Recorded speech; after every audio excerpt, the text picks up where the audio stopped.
حضور صلی اللہ علیہ وسلم کی واضح پیشین گوئیاں ہیں، قیامت سے قبل اس پورے کرۂ ارضی پر اللہ کا دین غالب ہو کر رہے۔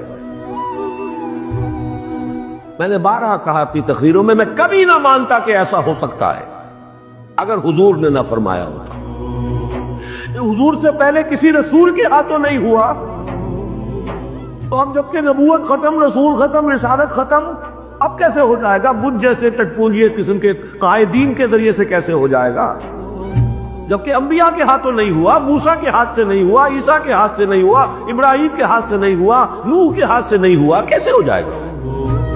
میں کبھی نہ مانتا، لیکن ماننا پڑتا ہے۔ خبر دیے الصادق المصدوق محمد رسول اللہ۔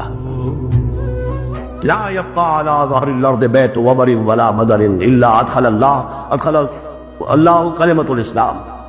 روایت مسند احمد کی، مقداد ابن اسود جس کے راوی، اس روئے ارضی پر ایک گھر نہیں بچے گا، نہ اینٹ گارے کا بنا ہوا گھر اور نہ ہی کوئی خیمہ جس میں اللہ کلمہ اسلام کو داخل نہ کر دے۔